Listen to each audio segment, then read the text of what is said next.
Hello dear students, today we are going to learn and understand how to solve practice set 10.2 of chapter number 10 division of polynomials from 8th standard mathematics. Textbook मध्ये page number 66 वर practice set 10.2 दिलेला आहे.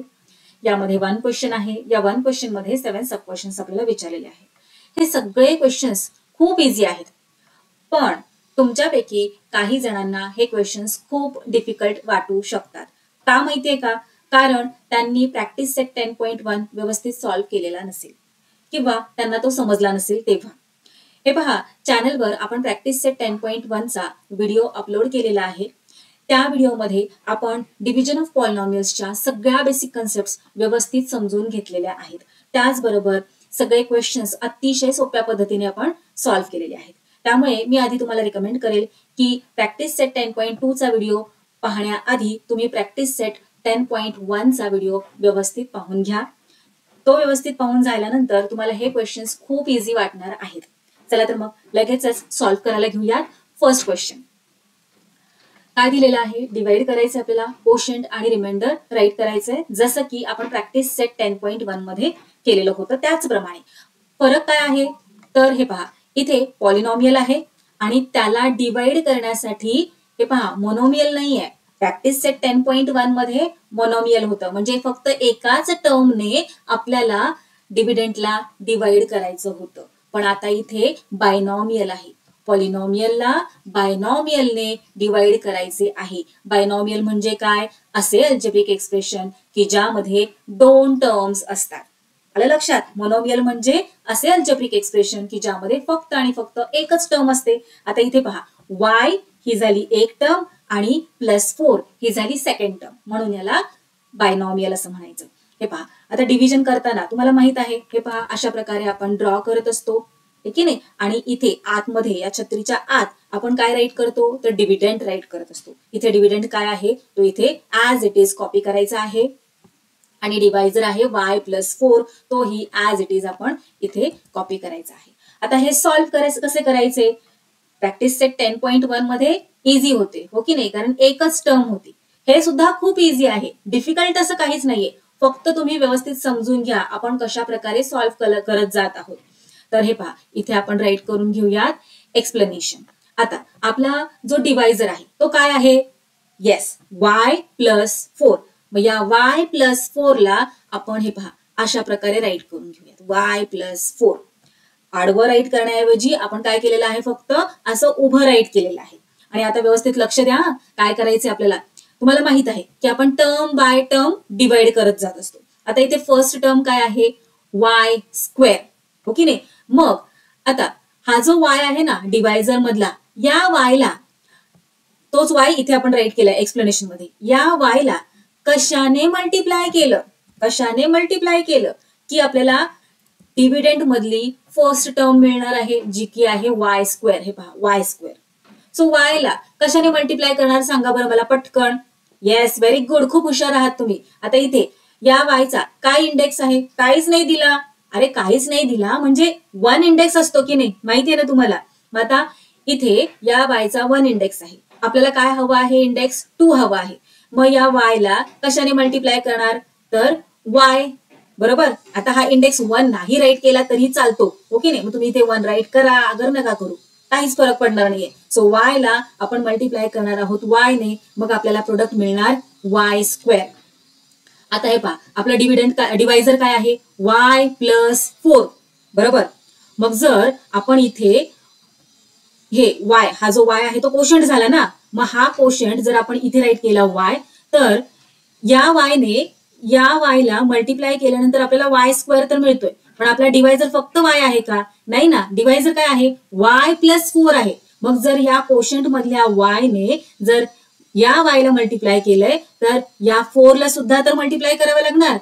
म्हणून आपण हे पहा अशा प्रकारे राईट केलंय, y वरती +4. जो आपला डिवायझर आहे त्याला अशा प्रकारे आपण इथे एक्सप्लेनेशन मध्ये राईट करून घेतलेलं आहे, म्हणजे आपल्याला समजायला सोपं जाईल, सॉल्व्ह करायला सोपं जाईल. सो हे पहा, y ला, डिवायझर मधील y ला जर आपण y ने मल्टिप्लाय केलेला आहे तर या +4 ला सुद्धा आपल्याला y ने मल्टिप्लाय करावं लागणार. मग जर y ने +4 ला मल्टिप्लाय केलं तर प्रोडक्ट काय येणार आहे? +4y. आलं लक्षात? चला आता स्क्वेअर मधलं काय आहे, कोशंट आहे की नाही, तो कोशंट आपण इथे राईट करून घेऊया. येस, कोशंट राईट करून घेतला. हे पहा, या वायने वायला मल्टिप्लाय केलं, मग आपल्याला काय मिळालं, वाय स्क्वेअर. बरोबर, वाय स्क्वेअर मिळालं. आता या वायने या +4 ला सुद्धा तर मल्टिप्लाय करावं लागतं, जसं की मी तुम्हाला आत्ताच सांगितलं. ओके नाही, आता मल्टिप्लाय केल्यानंतर आपल्याला काय प्रोडक्ट मिळतं, +4y. हो ना, सो +4y आपण इथे राईट करून घेऊया. क्लिअर, इथपर्यंत कळालं? Very good. आता नेक्स्ट स्टेप मध्ये आपण काय करत असतो, नेक्स्ट स्टेप मध्ये आपण करत असतो सबट्रॅक्शन. सबट्रॅक्शन करते वेळी आपण काय करतो, इथे सबट्रॅक्शनचं साईन देत असतो आणि दिलेल्या नंबरला सबट्रॅक्ट करत असतो. पण इथे हे पहा, इथे 2 टर्म्स आपण यूज केलेले आहेत की नाही, मग सायन्स मध्ये बरीच मुलं गोंधळ करतात आणि मग साईन चुकलं की पुढचं सगळं आन्सर चुकून जातं आणि एक्झाम मध्ये मिळतो 0 अंडा. मग ते सगळं कन्फ्युजन दूर करण्यासाठी म्हणून एक छोटीशी ट्रिक मी तुम्हाला इथे सांगते.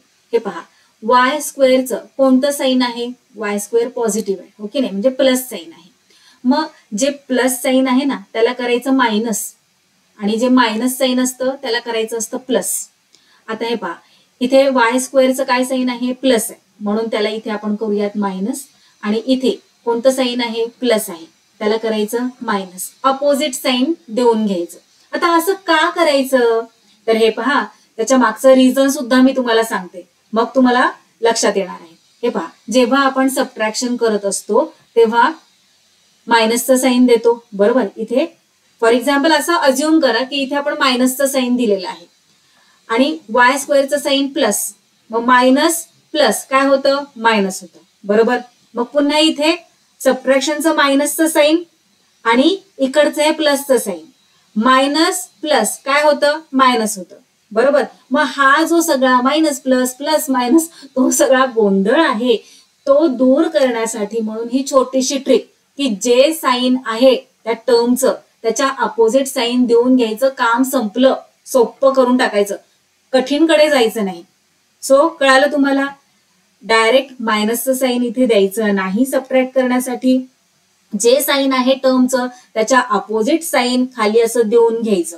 आता वाय स्क्वेअरचं साईन प्लस होतं म्हणून इथे मायनस केलं, 4yचं काय साईन होतं, प्लस, म्हणून त्याला केलं मायनस. सोपं, संपलं. आता Y square minus Y square किती, 0. आता इथे पहा, हा प्लस, आता हे जे प्लसचं साईन आहे त्याला टोटली इग्नोर करायचं, त्याच्याकडे लक्षच द्यायचं नाही.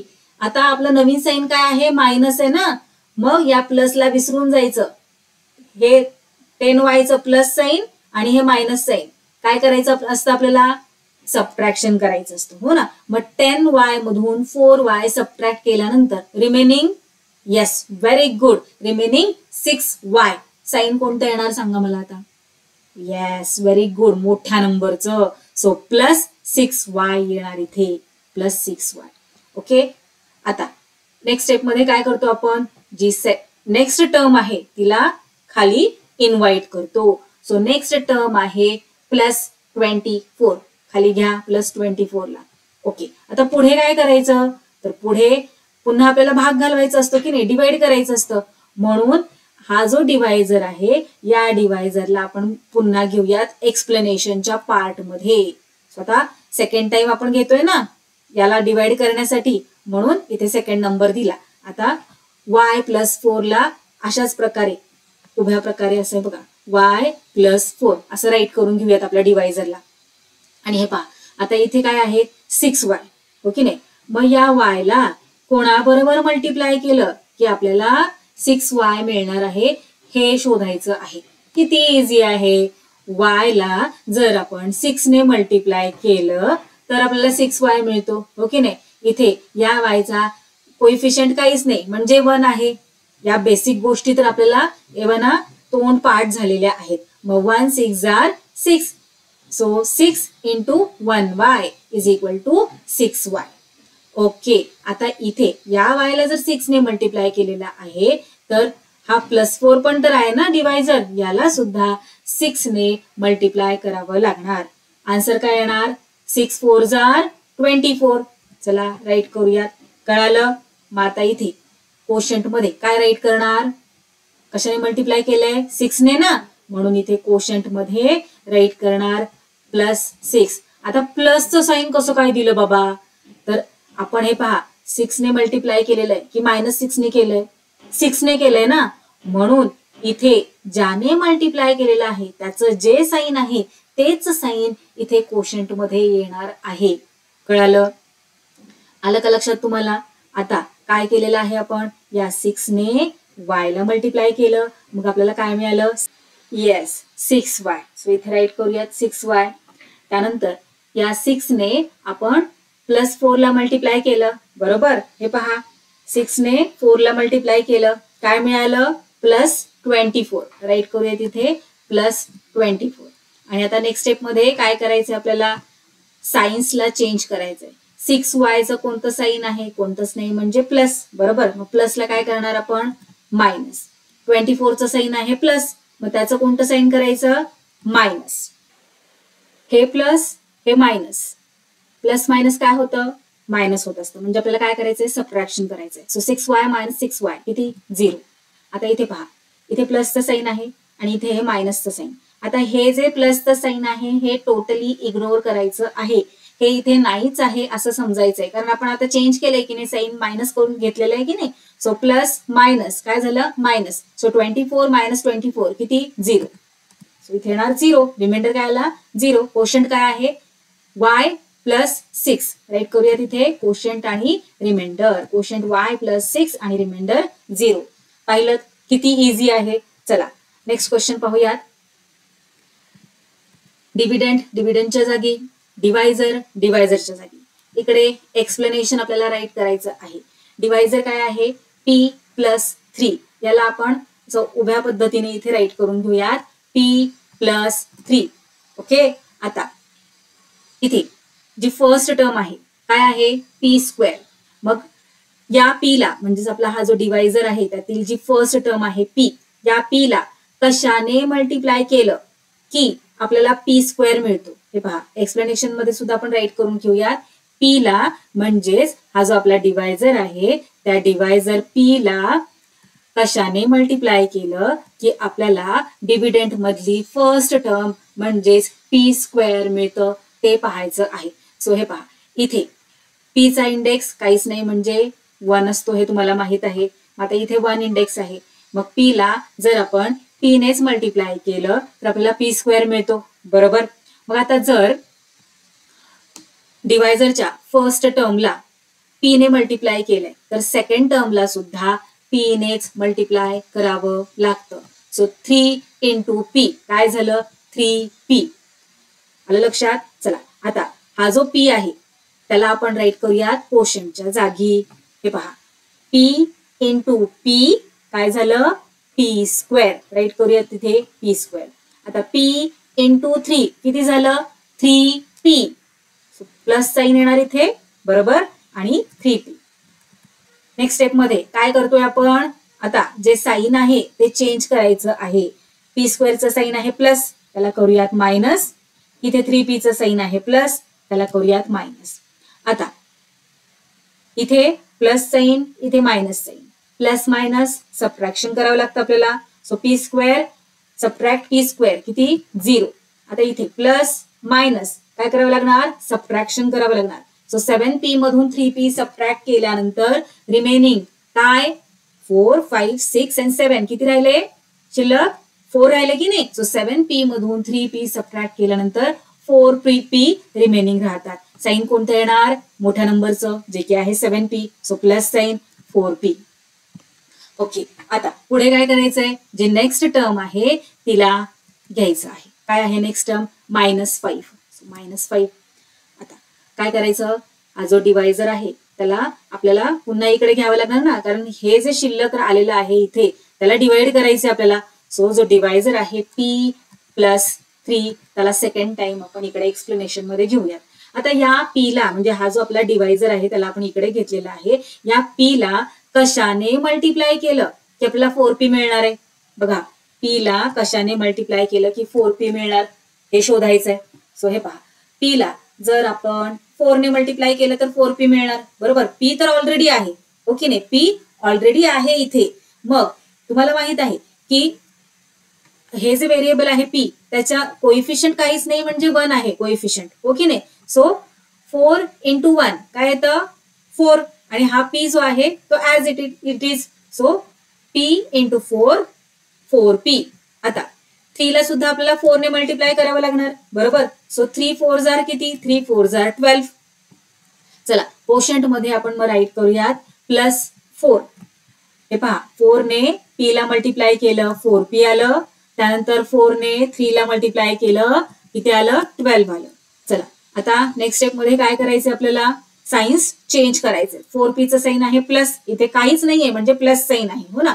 सो 4p चं साइन प्लस त्याला करा मायनस, इथे 12 चं साइन प्लस त्याला करा मायनस. ओके आता प्लस मायनस मायनस हो ना. सो 4p मधून 4p सबट्रॅक्ट केल्यानंतर 0. आता इथे पहा 5 चं साइन आहे मायनस आणि 12 चं साइन काय आहे प्लस आहे की मायनस आहे सांगा बरं मला आता. Yes very good.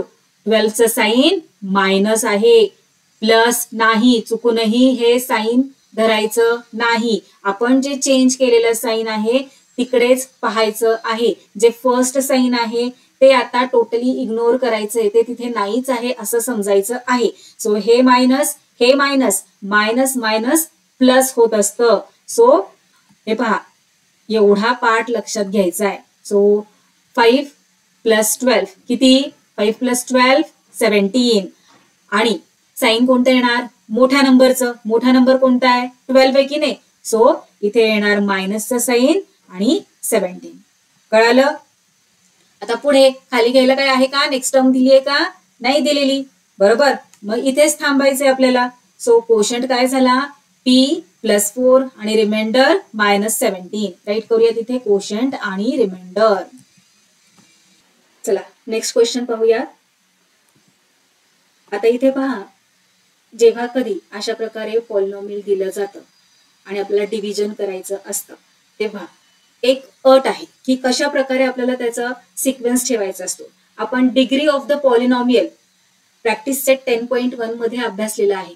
Degree of the polynomial म्हणजे काय दिलेल्या पॉलिनॉमियल मध्ये हायेस्ट इंडेक्स कोणता आहे ते पाहायचंय. सो या पॉलिनॉमियल मध्ये हायेस्ट इंडेक्स कोणता आहे तर इथे पहा इथे काहीच नाही म्हणजे 1 आहे इंडेक्स हो की नाही. सेकंड टर्म मध्ये इंडेक्स आहे 2, थर्ड टर्म मध्ये इंडेक्स आहे 3. सो हायेस्ट इंडेक्स कोणता आहे 3 आहे. मग जेव्हा कधी आपल्याला डिव्हिजन करायचं असतं तेव्हा आपण काय करत असतो माहितीये का तुम्हाला डिसेंडिंग ऑर्डर मध्ये त्याला अरेंज करतो आणि मग डिव्हिजन करत असतो. सो डिसेंडिंग ऑर्डर म्हणजे काय तर हायेस्ट इंडेक्स सगळ्यात आधी, मग त्याच्यापेक्षा छोटा इंडेक्स, मग त्याच्यापेक्षा छोटा इंडेक्स, असं डिसेंडिंग ऑर्डर मध्ये आपण टर्म्सला अरेंज करत असतो आणि मगच डिव्हिजन करत असतो. So degree of the polynomial म्हणजे काय हे कळालेलं आहे ना तुम्हाला. डिग्री ऑफ द पॉलिनॉमियल इथे या पॉलिनॉमियल मध्ये काय आहे तर 3 आहे. डिग्री ऑफ द पॉलिनॉमियल म्हणजे काय दिलेल्या पॉलिनॉमियल मधला हायेस्ट म्हणजे सगळ्यात मोठा इंडेक्स त्यालाच डिग्री ऑफ द पॉलिनॉमियल असं म्हणतात. आता या पॉलिनॉमियलला डिसेंडिंग ऑर्डर मध्ये अरेंज करा बरं. कशा प्रकारे येणार आहे. सो सगळ्यात आधी काय येणार 4x³. हे पहा 4x³. त्यानंतर काय येणार 2x². त्यांचे जे साइन्स आहेत ना ते व्यवस्थित लक्ष देऊन घ्यायचे आहेत. आता इथे आपण कोणतंच साइन नाही दिलेलं का बरं. तुम्ही म्हणाल इथे तर प्लस साइन आहे 4x³ तुम्ही इथे दिले नाही. पण नाही दिलं तरी असं आहेच ना की जिथे साइन नसतं तिथे प्लसच असतं हो ना. म्हणून इथे आपण साइन नाही दिलेलं. सो 4x³ येणार फर्स्ट. मग त्यानंतर येणार प्लस 2x². त्यानंतर येणार आता काय येणार इथे लगेचच 3x राईट करायचं का नाही. लगेचच 3x राईट केलं कोणतंही साइन न देता तर त्या दोघांमध्ये मल्टिप्लिकेशनचं रिलेशन तयार होणार. त्यामुळे हे पहा 3x इथे कोणतंच साइन नाही ना म्हणजे प्लस साइन आहे. मग इथे प्लस साइन देऊन घ्यायचं आणि plus 3x bracket close divided by x - 4 as it is write करून घ्यायचं आहे. कळालं. चला आता डिसेंडिंग ऑर्डर मध्ये आपण या पॉलिनॉमियलला अरेंज केलेला आहे. आता डिव्हिजन करायला आपण मोकळे. डिव्हिडंड इथे राईट करून घेऊयात as it is descending order मध्ये आणि डिवायझर राईट करूयात. ओके आता इझी जाणार की नाही आपल्याला. हे पहा आता इथे एक्सप्लेनेशनच्या पार्ट मध्ये कशा प्रकारे राईट करतो आपण तर x - 4 काय आहे आपला डिवायझर आहे त्याला इथे राईट करून घेऊयात. x -4. आता मी मायनसचं साईन इथे दिलं, मध्ये न देता. समजून जा तुम्ही. असं उभ्या पद्धतीने आपण राईट केलेला आहे आपला डिवायझर. आता या एक्सला, म्हणजेच हा जो डिवायझर आहे ना आपला एक्स, यालाच आपण इकडे राईट केलंय ना. या एक्सला कशाने मल्टिप्लाय केलं की आपल्याला डिव्हिडंड मधली ही जी फर्स्ट टर्म आहे ती मिळणार आहे, ते शोधायचं आहे. येते लक्षात? येस. हे पहा, या एक्सला कशाने मल्टिप्लाय केलं की डिव्हिडंड मधली फर्स्ट टर्म आपल्याला मिळते, ते शोधायचं आहे. हे पहा. सो एक्सला कशाने मल्टिप्लाय करणार? आता इथे एक्सचा कोएफिशियंट काहीच नाही, म्हणजे 1 आहे, माहितीये तुम्हाला. मग या 1ला, हे पहा, या 1ला कशाने मल्टिप्लाय करणार की आपल्याला 4 मिळणार? तर 4 ने मल्टिप्लाय करणार, बरोबर. आता इथे आहे व्हेरिएबल एक्स, बरोबर. आणि इथे प्रोडक्ट मध्ये आपल्याला काय हवं आहे? एक्स क्यूब हवा आहे. इथे आहे एक्स, मग कशाने मल्टिप्लाय करणार? व्हेरी गुड, एक्स स्क्वेअरने. ओके, इथे एक्सचा इंडेक्स 1 आहे, म्हणजे इथे आपल्याला एक्सचा इंडेक्स किती घ्यावा लागणार? 2 घ्यावा लागणार. 1 + 2 किती झाले? 3. So x cube. आता इथे जर आपण 4x स्क्वेअरने डिवायझरच्या फर्स्ट टर्मला मल्टिप्लाय केलंय, तर सेकंड टर्मला सुद्धा यानेच मल्टिप्लाय करावं लागणार, कारण की हाच कोशंट आपण इथे राईट करणार आहोत, बरोबर. सो -4 ला सुद्धा आपण मल्टिप्लाय करणार 4x स्क्वेअरने. आता हे पहा, मल्टिप्लिकेशन करा. मल्टिप्लिकेशन जेव्हा आपण करत असतो तेव्हा सायन्स व्यवस्थित लक्षपूर्वक पाहायच्या आहेत. आता इथे पहा, कोणतं साईन आहे? मायनस. या 4चं कोणतं साईन आहे? प्लस आहे, ओके नाही. सो मायनस प्लस, प्रोडक्ट मध्ये काय होतं? मायनस इंटू प्लस मायनस होतं की नाही. सो देऊन घेऊयात मायनसचं साईन. 4 × 4 16, राईट करा 16. आणि आता एक्स स्क्वेअर इथे आहे का मल्टिप्लाय करायला? काही नाही, मग x square as it is इथे राईट करून घेणार. ओके, चला आता 4x स्क्वेअर इथे राईट करूयात कोशंट मध्ये. ओके, हे पहा, 4x स्क्वेअरने एक्सला मल्टिप्लाय केल्यानंतर आपल्याला काय मिळालेलं आहे? 4x cube. राईट करूयात इथे 4x क्यूब. आता 4x स्क्वेअरने -4 ला मल्टिप्लाय केल्यानंतर आपल्याला काय मिळालेलं आहे? -16 स्क्वेअर. राईट करा इथे -16 स्क्वेअर. चला नेक्स्ट स्टेप मध्ये काय करतो आपण? साइन्स चेंज करतो ना, अपोजिट साईन. सो 4x क्यूबचं प्लस साईन आहे, त्याला मायनस केलं. इथे मायनस आहे, त्याला प्लस करायचं आणि सॉल्व्ह करायचंय. आता याचं साईन आहे प्लस, याचं साईन आहे मायनस. प्लस मायनस मायनस करावं लागतं. So 4x cube - 4x cube 0. आता इथे आहे प्लस आणि इथे पण आहे प्लस. लक्षात आहे ना तुम्हाला? जे चेंज केलेलं साईन आहे तिकडेच लक्ष द्यायचं आहे. आधीचं साईन निग्लेक्ट करायचंय, लक्ष द्यायचं नाही आधीच्या साईनकडे. जे सेकंड आपण चेंज केलेलं साईन आहे तेच ऑब्झर्व करायचंय. सो प्लस प्लस ऍडिशन करावं लागतं. So 2x square plus 16x square किती झाले? 18x square. So plus 18x square. चला नेक्स्ट टर्म घ्या खाली. काय आहे? Plus 3x. आता डिवायझर कडे येऊयात परत, कारण आपल्याला आता भाग घालवायचा ना, परत डिवाइड करायचंय ना.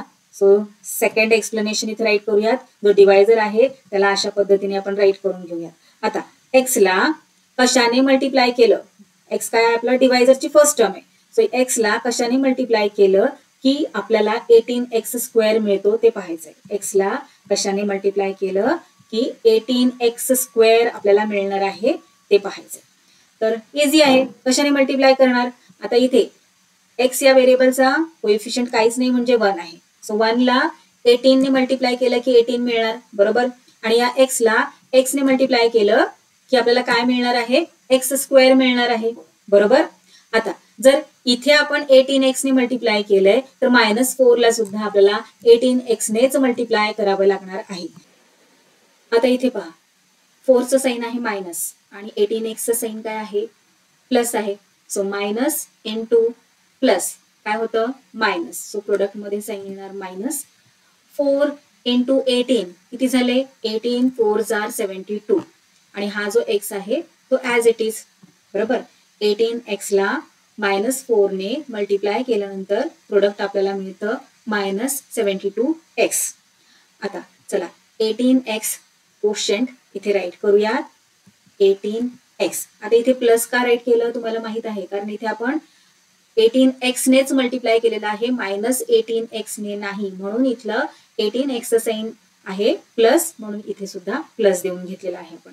18x इंटू एक्स काय येतं 18x स्क्वेअर. इथे राईट करूयात 18x². त्यानंतर 18x इंटू -4 किती -72. हे पहा इथे आपण सॉल्व्ह केलेलं आहे. इथे राईट करूया -72. आता नेक्स्ट स्टेप मध्ये काय करतो आपण साइन्स चेंज करतो. सो 18x² काय साईन आहे काहीच नाही म्हणजे प्लस. मग प्लसचं काय होणार प्लसचं होणार मायनस. आणि आता इथे 72x साईन आहे मायनस. मायनसचं काय होणार प्लस. प्लस मायनस मायनस होत असतं. सो 18x² - 18x² किती 0. आता हे पहा इथे प्लस साईन आणि चेंज केलेला प्लस साईन म्हणजे आपल्याला काय करायचंय ऍडिशन करायचंय. ओके नाही. मग 72x + 3x किती होणार 75x. आणि साईन कोणतं लागणार मोठ्या नंबरचं जे की आहे प्लस साईन. सो 75x आणि इथे साईन लागणार प्लस साईन. मुलांनो आता मला सांगा आपला हा क्वेश्चन कम्प्लीट सॉल्व्ह करून झालेला आहे का. बऱ्याच मुलांना असं वाटू शकतं की हो कम्प्लीट सॉल्व्ह करून झालेला आहे कारण इथे आपण सबट्रॅक्शन ऑपरेशन सगळं कम्प्लीट केलेलं आहे आणि डिव्हिडंड मध्ये कोणतीही टर्म शिल्लक राहिलेली नाहीये खाली घ्यायची म्हटल्यावर हा आपला क्वेश्चन सॉल्व्ह करून झालेला आहे. पण थांबा तुम्ही चुकताय. हे पहा इथे आपला हा क्वेश्चन अजून इनकम्प्लीट आहे. कम्प्लीट सॉल्व्ह करून झालेला नाहीये. हे पहा आपला हा जो डिवायझर आहे ना या डिवायझर मध्ये एक्स हा जो व्हेरिएबल आहे त्याची डिग्री काय आहे ते सांगा बरं मला. आता इथे डिग्री काहीच नाहीये. काहीच नाही म्हणजे काय आहे 1 असतं बरोबर. सो इथे एक्स ची डिग्री आहे 1 आणि इथे 75x मध्ये एक्स ची डिग्री काय आहे 1 म्हणजे इथे पण डिग्री 1 आहे आणि इथे पण डिग्री 1 आहे. जर इथे डिग्री 1 पेक्षा कमी आली असती तर आपण असं म्हणू शकलो असतो की आपला आता इथे सगळा क्वेश्चन कम्प्लीट सॉल्व्ह करून झालेला आहे. पण इथे 1 डिग्री आहे आणि इथे सुद्धा डिग्री आहे 1 म्हणून इथे आपला हा क्वेश्चन कम्प्लीट सॉल्व्ह करून झालेला नाहीये. म्हणून 75x ला सुद्धा आपल्याला डिवाइड करावं लागणार आहे x - 4 ने. सो चला इथे थर्ड स्टेटमेंट राईट करूयात. डिवायझर राईट करूयात x - 4. आता x ला कशाने मल्टिप्लाय केलं की आपल्याला 75x मिळणार आहे ते फाइंड आउट करायचंय. x ला कशाने मल्टिप्लाय केल्यावर 75x मिळणार. x ला 75 ने मल्टिप्लाय केलं की आपल्याला 75x मिळणार. ओके नाही. आता इथे कोइफिशियंट काहीच नाही x म्हणजे 1 आहे आणि 1 इंटू 75 केलं की 75 मिळतं. सो 75x आलं इथे प्रोडक्ट. आता जर x ला 75 ने मल्टिप्लाय केलेला आहे तर डिवायझर मधील -4 ला सुद्धा तर 75 ने मल्टिप्लाय करावं लागणार ना. चला मल्टिप्लाय करून घेऊयात. हे पहा 75 ने -4 ला मल्टिप्लाय करायचंय. इथे आहे मायनस आणि इथे आहे प्लस. मायनस इंटू प्लस काय होतं मायनस. सो सगळ्यात आधी साईन देऊन घ्यायचं आहे म्हणजे आपलं चुकत नाही. सो 75 इंटू 4 किती झालं 300. राईट करूया 300. काय आलं प्रोडक्ट -300. सो कोशंट मध्ये राईट करूयात 75. हे पहा 75 ने काय केलेलं आहे एक्स ला मल्टिप्लाय केलं काय प्रोडक्ट आलं 75x. राईट करा इथे. ओके. त्यानंतर 75 ने कशाला मल्टिप्लाय केलंय -4 ला. हे पहा काय आलं प्रोडक्ट -300. राईट करा इथे -300. आणि आता नेक्स्ट स्टेप मध्ये काय करायचं साइन्स चेंज करायची. इथे प्लस साईन आहे त्याला मायनस करा. इथे प्लस आहे की नाही इथे मायनस आहे की नाही सो त्याला प्लस करा. ओके. आता इथे प्लस मायनस होतं. So 75x - 75x 0. आता तुम्ही म्हणाल याचं काय करायचं इथे तर काहीच नाहीये. काहीच नाही म्हणजे काय 0 तर आहे ना. काहीच नाही म्हणजे 0. सो इथे राईट करूयात 0. ओके. आता पहा इथे 0 प्लस 300 किती झाले 300 हो ना. आणि साईन कोणतं येणार जे चेंज केलेलं आहे ते प्लस साईन येणार इथे. आता हे पहा इथे डिग्री काय आहे आणि इथे डिग्री काय आहे ते चेक करा. इथे डिग्री आहे x ची 1 आणि इथे काय आहे डिग्री. आता इथे मी तुम्हाला प्रॅक्टिस सेट 10.1 मध्ये समजावून सांगितलेलं आहे की असा जेव्हा नंबर येत असतो तेव्हा डिग्री काय असते 0 असते. आता ती कशी 0 असते ते सुद्धा मी एक्सप्लेन केलेलं आहे. जर तुम्ही विसरला असाल तर पुन्हा एकदा जाऊन पहा. स्टार्टिंग क्लास मी तुम्हाला एक्सप्लेन केलेला आहे लगेच तुम्हाला लक्षात येणार आहे. सो इथे आपला हा क्वेश्चन सॉल्व्ह करून झालेला आहे. आता 300 ला आपण x - 4 ने डिवाइड करू शकत नाही. सो हा झाला कोशंट आणि हा झाला रिमाइंडर. राईट करून घेऊयात कोशंट आणि रिमाइंडर.